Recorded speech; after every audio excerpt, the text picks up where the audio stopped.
Alright, so this is going to be a video game vlog, and I have some Lolita stuff to talk about, but I would talk about that on another day. But today is the day that The Last of Us 2 Part Deux came out, and you see how tired I look? I wasn't this tired today. I got tired after watching The Last of Us Part Deux, because it was a hot, random mess, and I really tried to ignore all the leak stuff. I really tried to not, I tried to give it the benefit of the doubt. Like, okay, well, maybe they're right. Maybe context does matter. Maybe it's important to understand the context under which the leaks. Well, not the leaks came out. I understand the context in which the leaks came out, but it's important for the context of the story, and we didn't have the full scope of the story, but the full scope of the story was kind of a train wreck. So, okay, I took notes as I was watching, and it's long. It's real long. I started out watching Shirrako's channel, and they were doing a regular Let's Play of it. And I was like, okay, I'll watch like the first part. The first part was 2.5 hours. Hold on. What did my notes say? What did my notes say? Oh, I didn't say how long. It was like 2.5 hours. It was almost, I think, almost 3 hours of just watching, like, just the first part. But theirs was a genuine Let's Play. It wasn't just like the cutscenes. So I got through that, and then like my husband was watching and our roommate was watching, and she was like, I gotta leave, like midway through, but she doesn't know The Last of Us. It was kind of like, no, this is not helping. And my husband was even kind of sitting there like, I don't know, man. So I was just, really? Y'all just gonna bust in, huh? Dogs just blew up my spot. Hold on, I gotta shut the door. I'll be right back. Alright, sorry about that. But we were all watching, and my husband was just like, kind of like, I don't know. I had been sitting there like, this is real slow. And I don't know. I don't fucking know what's happening. And I don't know why this is so slow. So, here's my notes. And it's gonna be spoilers. And I don't fucking know what to tell you. So, Last of Us Part 2 notes. First part, watching Shirrako channel part 1. Story starts with Joel recapping the end of the first game, and that was real nice to see Joel having aged a little bit. Then after that part, they ride him, and he's talking to his brother Tommy. It was good they got the voice actors back for everybody. So him and Tommy are talking about what the hell went down at the end of the first game, and then they ride back because they're like on patrol or whatever, and they ride back to the town, like the Jackson town, and the horse ride was amazing. The graphics was popping. I was like, oh my god, these graphics are beautiful. But in the back of my head, I had that one little thought that I always think when a game is just gorgeous and I know I'm not going to like it. It's the Devil May Oink 2 thing I had when Devil May Oink 2 came out. I was like, the graphics are gorgeous. It's just too bad it's wasted on this game. So, yeah. The graphics are beautiful. They're amazing. They are breathtakingly like, what? But it's just kind of wasted on the game. So,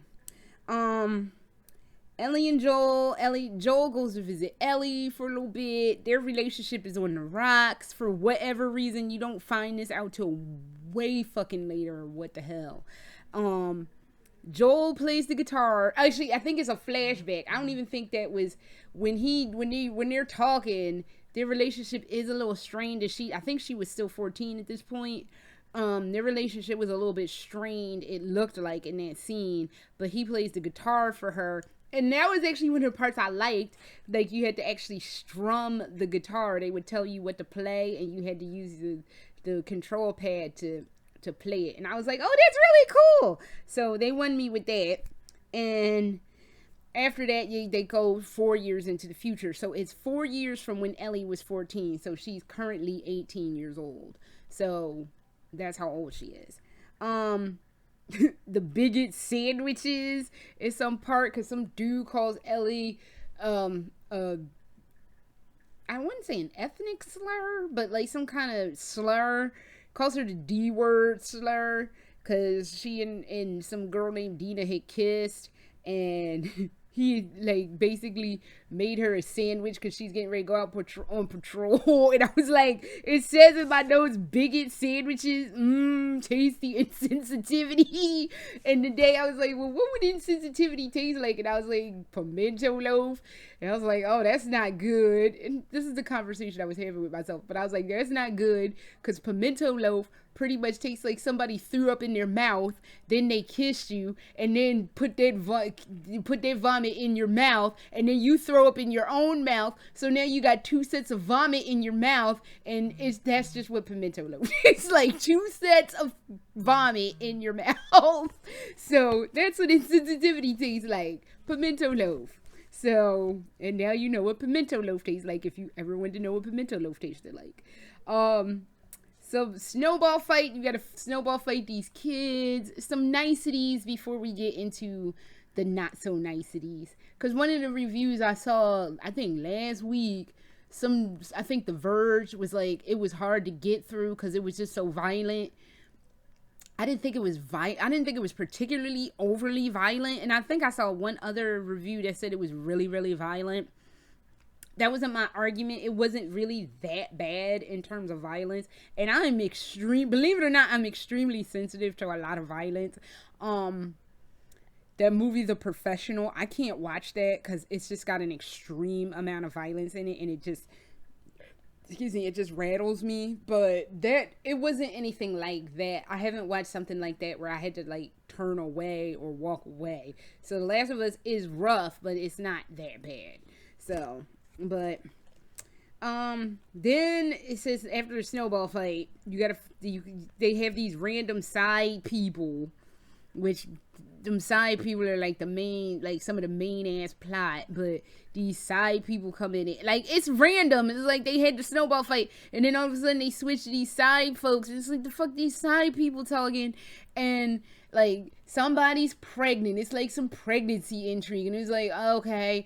And then like the one girl was all sad because like the dude that she liked or was with or whatever had gotten that side girl pregnant, and it was just like, okay, I don't care about these people.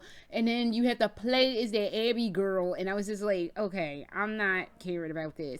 But they're like looking for him and playing the fucking pronoun game of, oh, we gotta find him and get revenge on him. And I was just like, and then my notes say, it's like, who's he that they're looking for, and why do I kind of care? No, who are they looking for and why? Kinda do I care? Not really. 40 minutes before we get to the first infected battle and having to deal with the infected. We are 40 minutes in. This is watching Shirrako, so this is watching with actual gameplay. It was 40 minutes. I think it was like 39 minutes and 15 seconds, but that's more or less 40 damn minutes before we see the first runner. And it was just like, oh God, here we go. So after that whole thing, they switch back to Ellie and Dina. And it's like, oh God, is this lazy foreshadowing, wanting to go out in a blaze of old age in the live forever boat? That's a joke for The Simpsons. Because I think one of those, oh my God, Rainier Wolfcastle, I forget the name of the movies. But they were like, the guy that was like the token black guy, there was like his partner who gets killed, was like getting ready to retire, and his boat was called the Live Forever. So I was like, they wanted to go out in a blaze of old age on the Live Forever boat. I'm like, oh God, this is gonna be some lazy foreshadowing, because Ellie's probably gonna die and never get to be on her Live Forever boat or Live Forever ranch, because they wanted to have a farm with just her and Ellie, because it's Dina and Ellie, and they just wanted to have a farm and be together, and that's fine. I'm okay with that. But the lazy foreshadowing, I was just like, oh God, here we go. Okay. Joel, I'm skipping a lot of stuff, but a lot of stuff happens that they go on patrol. Joel is on some other patrol with Tommy, and they haven't come back, and they're like, well, we need to go look for Joel and them. And basically he finds Abby getting chased by a horde of like runners and clickers, and he saves her. But then when he introduces himself after Tommy and him are together, basically they take Joel to the club, literally, and kill him with a golf club because Abby needed her revenge for what the fuck ever. And it was just like, okay, my husband and I are sitting there like, okay, all right, like, whatever. And even my roommate is sitting there like, okay, like, what the fuck? And it was just like, I don't even know. So this is where the game really gets into the meat and the bones. And I say this in my notes, I'm okay with a main character death as long as there's a build-up. There was literally no build-up to this. It was just like, oh, here's some girl. Let's save her. Oh, your name's Joel. Let's beat the shit out of you with a fucking golf club. Where the fuck did you get a golf club in the post-apocalyptic era? I don't even know. I guess it was in somebody's house. But I think they bought that golf club just for the specific purpose of beating Joel to death with it. But I don't know, because it's just random. So, yeah, they took Joel to the club, and it was just like, well, damn. So, I'm okay with a main character death, but there was no build-up, and it seemed pointless. And as the story goes on, I was sitting there truly bored and sad. So, the hunters were mentioned.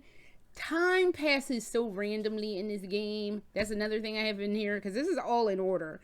Time passes real randomly in here. The reason I mentioned the hunters, because they mentioned the hunters, and I was like, are they going to bring them back?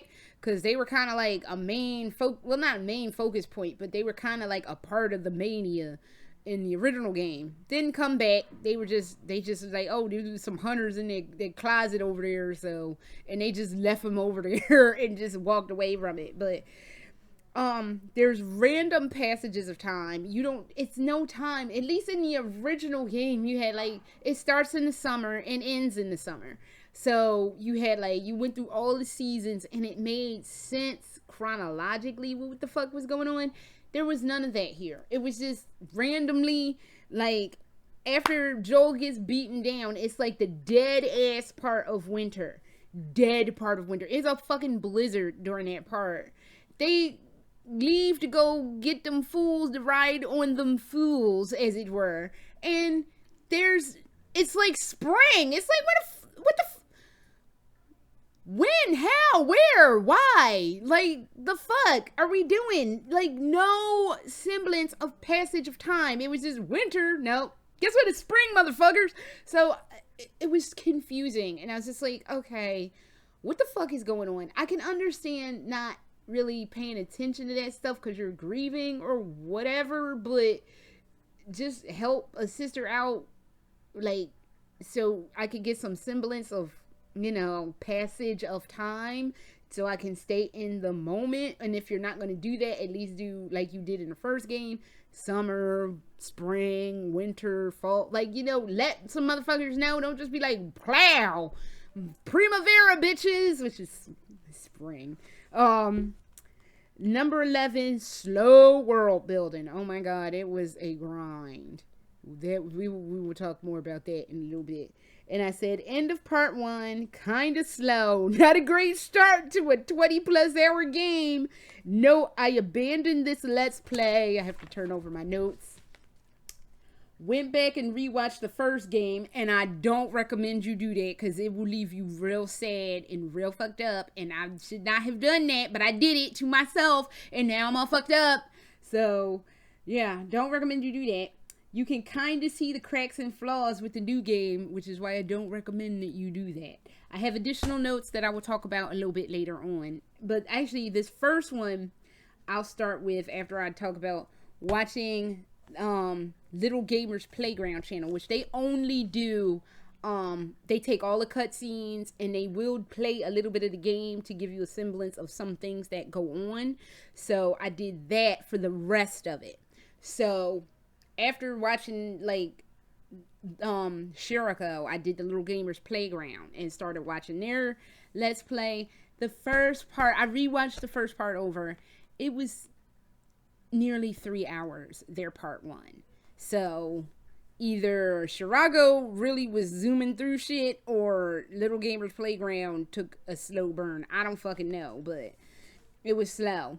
Yeah, and then when I rewatched it, I was like, Why was the president a naughty dog in the opening credits? Like, I don't understand why that was a fucking thing. Like, we needed to see that motherfucker's name up there, but what the fuck ever. Ellie still tells dad jokes and still likes dad jokes, like the quintessential dad bad jokes and stuff. I think there's a part where they had in their first thing for Little Gamers Playground where they show Ellie petting a dog.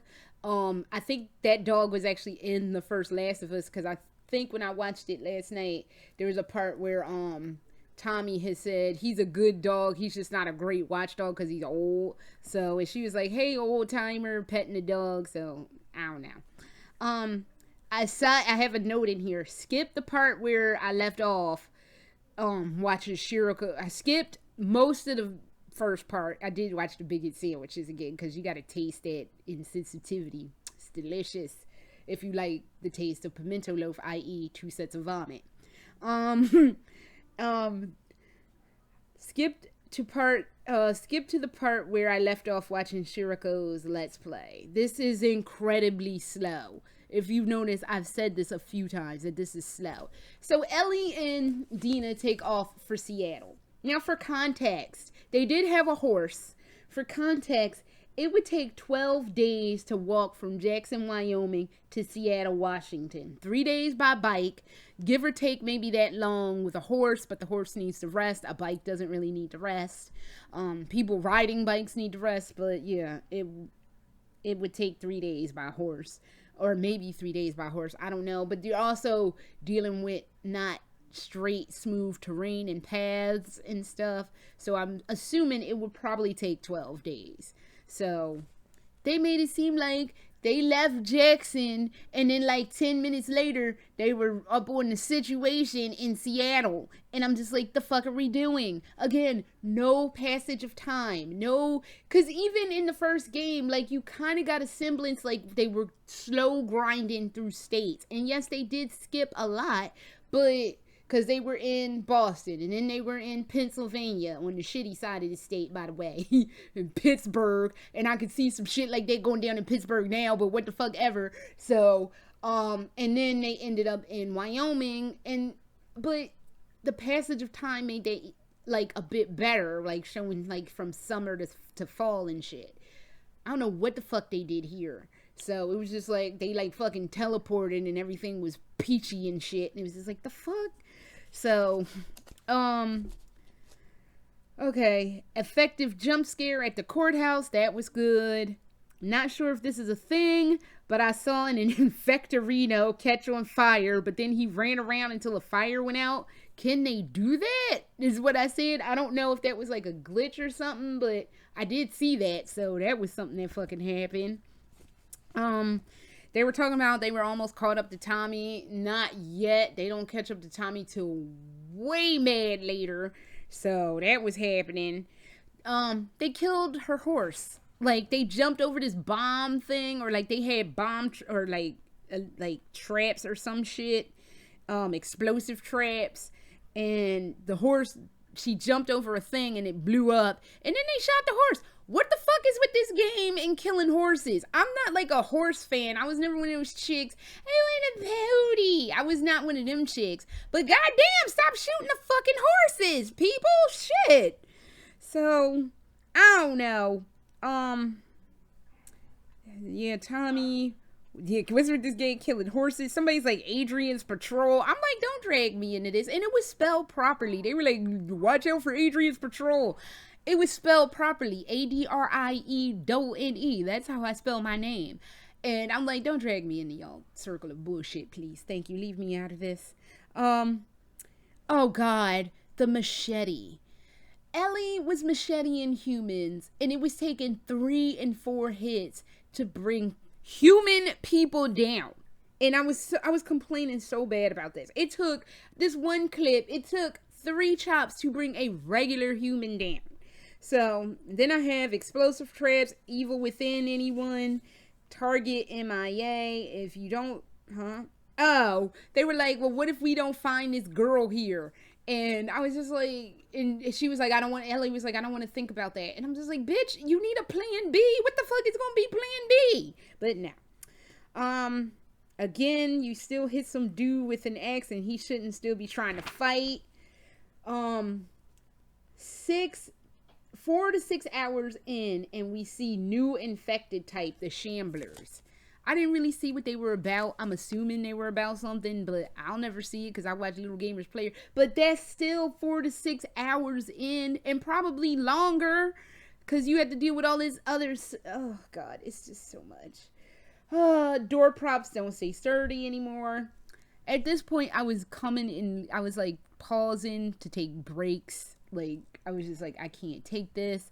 I need to take a break from this, or I will walk out the room. It was not entertaining like the first game was. Another strumming part. Ellie can swim. Ellie sees a dinosaur because you have a flashback sequence where Joel takes her to a museum for her birthday and she sees dinosaurs, and that was like a thing in the first game, so she finally gets to see a dinosaur. I finally get to part 2 because all that was still part 1 of even Little Gamer Playground.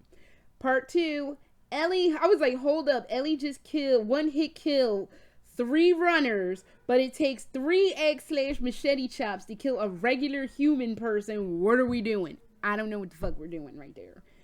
Truck chase scene was kind of nice. The truck chase was kind of fun. I'm not going to talk too much shit about that. Another flashback sequence, she was with Tommy. The flashback sequences are pretty much tutorial levels to teach you. The one museum board was to teach you how to swim. That with Tommy was to teach you how to work the sniper rifle. Meet the Scars. What is up with having some cultists in these post-apocalyptic stories? I don't fucking know. They pulled this same shit with Days Gone, and I'm still confused as to what the fuck.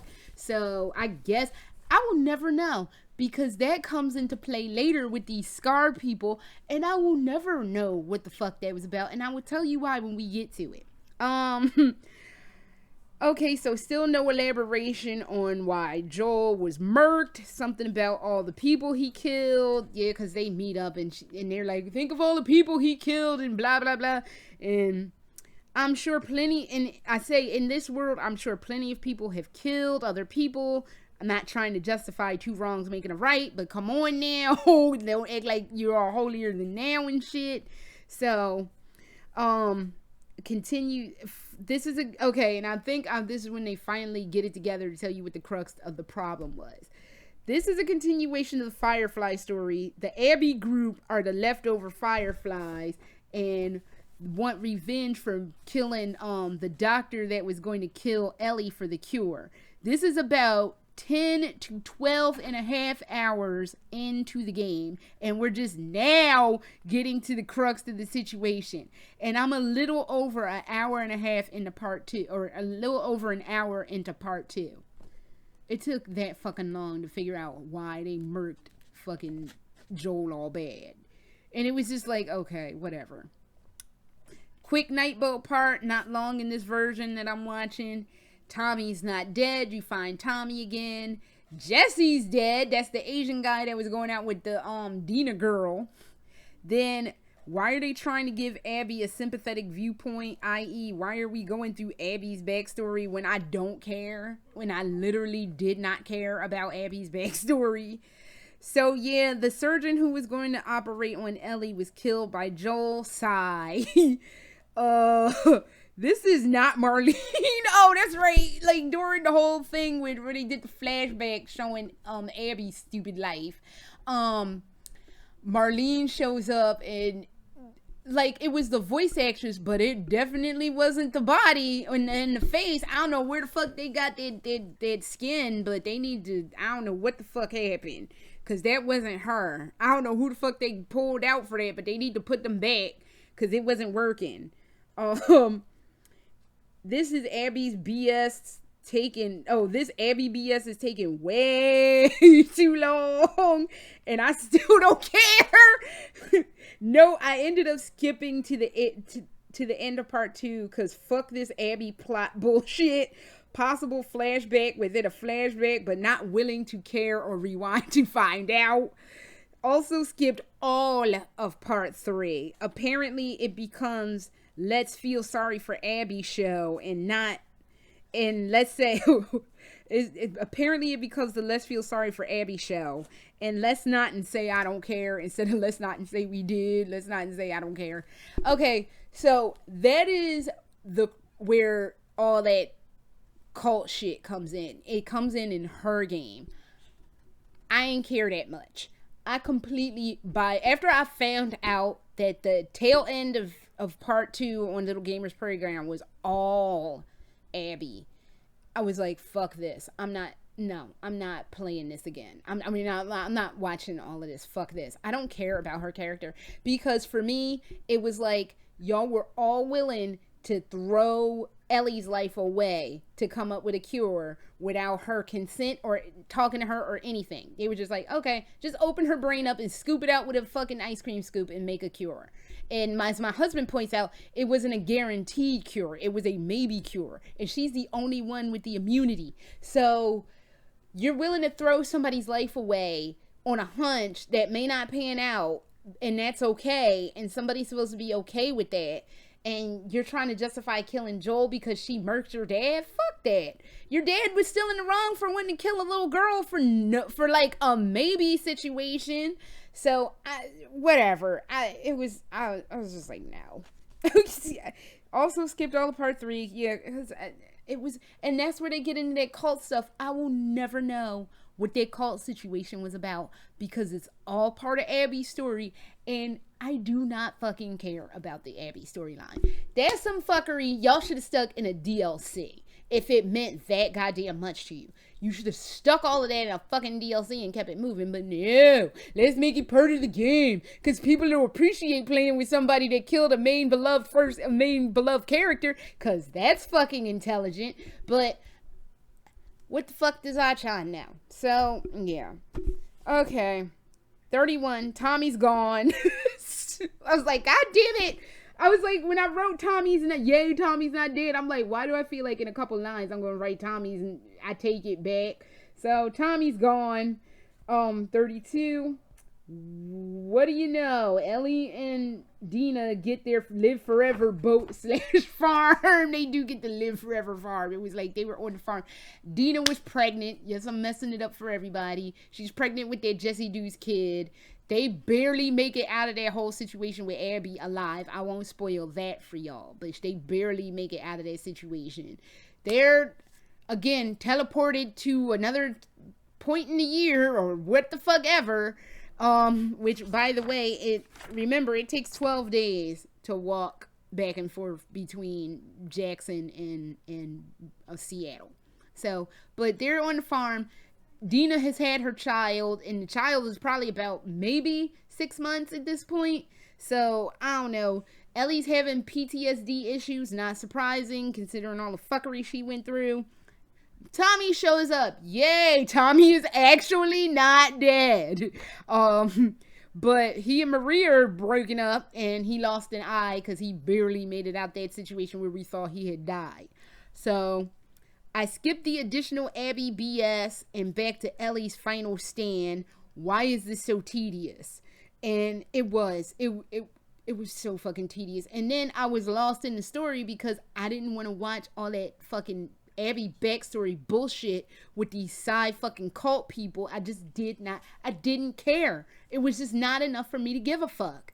So Abby and Ellie fight because Abby is tied up. I don't know why the fuck she's tied up. I don't know why the fuck the kid, I don't even know why she had a kid with her, but the kid that she had with her was all tied up. She rescues the kid, or rescues Abby. Abby rescues the kid. They're going to take a boat and go off in the mist with this boat or what the fuck ever. And I still wasn't caring.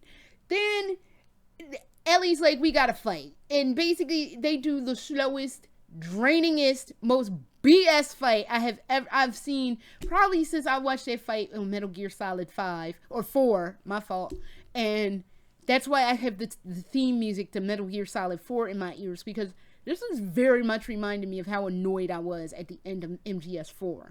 So they fight, and it's just tired. And I said I skipped a good third of this fight because it was just getting tedious. And Abby bites Ellie's fingers off, like 2 of her fingers off, and it's just like, what? And oh, and by the way, they're in California, which that would take about 12 days to get to on foot too, and there are no horses for Ellie, so she did all that shit on foot.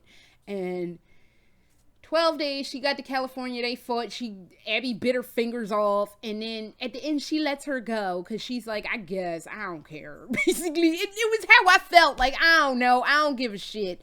And then Abby goes off with that kid on a boat, or whatever, and I'm sitting there thinking, like, well, technically, Abby's gonna turn, because by all rights, Ellie has that cordyceps trash. It's just she's immune. And since she bit that girl's fingers off and bled all in her mouth, if she swallowed any of her blood, she just swallowed all that infectious blood. So she's going to turn and it's just going to be the same bullshit anyway. So I don't fucking know. So, and that's what I wrote for 36. And basically the end is Ellie goes back to the Live Forever farm. Dina's pieced out and was like deuces and wasn't there, and she starts to play the guitar, but then she leaves, and that's how it ends. And I was just like, the fuck did I fucking watch? This was, y'all, this was an all that for that moment. This was one of the biggest fucking all that for that moments I have seen in a video game in a long fucking time. It was literally, I was just sitting there like, I'm so glad. One, I'm real glad I ain't watching any of that Abby backstory bullshit. Because, one, no one fucking asked. And literally no one cares. Why are you going to make somebody that killed a beloved character like Joel? Dude, she couldn't even fucking shoot him. She fucking clubbed him with a fucking 9-iron golf club to death. He couldn't even go out like a man. He got beat down with a golf club. And you're going to try to make that sympathetic? No. I just no. And that's why I'm like, do not, if you're going to watch The Last of Us 2, if you're seriously going to take the time to watch it and or play it, don't watch the first one, because you can see all the flaws and all the fuckery, and it's just not it's not the same. It's slow, it's drawn out, it's not exciting. They do a couple of fun things. They have a couple of moments and a couple of like glimmers of like really awesome things. But the overall is just like, fuck this with a rubber dildo. Because y'all could have did so much better. And you didn't. And I don't know what the fuck the story, like, I don't know what the fuck the purpose was. And I'm not even going to harp on like the inclusivity, because I know that was like the big thing, because Abby is transgender. I don't care. I did not care about the character of Abby, period. It didn't matter if she was transgender. It didn't matter if she identified as a girl. It does not matter. That is irrelevant to me. It was just an unlikable character, and the fact that a good half of the game, not even a fourth, a good half of the game is her. Why? What the fuck are we doing? It was such an all that for that. I have not been this disgusted in a game in a while. And it's not just, it's probably fun to play. It looked like it was really fun to play, especially like the guitar mechanics. I really enjoyed that, but it's a fucking slog through. It is a slog through and a half, and I'm glad I didn't watch the entire thing. Because if I had watched the entire thing, I would still be fucking watching it now. And there was no payoff. There was literally zero payoff at the end. I just sat there like, the fuck. It was begging for the credits. So it was just no payoff. I'm sorry. I tried. I tried to be kind. I tried to give it the benefit of the doubt. I tried everything I could to like make it work. It don't work. It just doesn't work. This was a game. Honestly, it didn't need a sequel anyway. I honestly wish they had done anything other than this. I like, even if it's kind of like Evil Within 2 syndrome. It would be okay if it wasn't a continuation of the main 2 characters' arcs. That if they, or if it wasn't, because my complaint with the Evil Within 2 is, if it was great as a standalone, its own fucking thing, not involving Sebastian. I'd have been okay if it was a different group of people, not Ellie and Joel, going through some fuckery. That would have been fine, but not to continue the main character's arc. It seemed extremely disingenuous, and I didn't like it. I did not like it. It has its good points. The graphics are lovely. I'm sure gameplay-wise it is really intuitive and blah, blah, blah. But bitch, I'm here for the story. I am not here for the fucking gameplay, because I don't play shit. So, I didn't like it. I'm like baffled at how fucked up it got. So, that is all I have. And I am sorry. I genuinely tried. But it was a fucking nightmare. So, that's all I have, and this is probably the longest vlog I've ever done, so I'm getting the fuck out of here, and I need to get an aspirin and to watch something better, so I will see y'all next time. Later!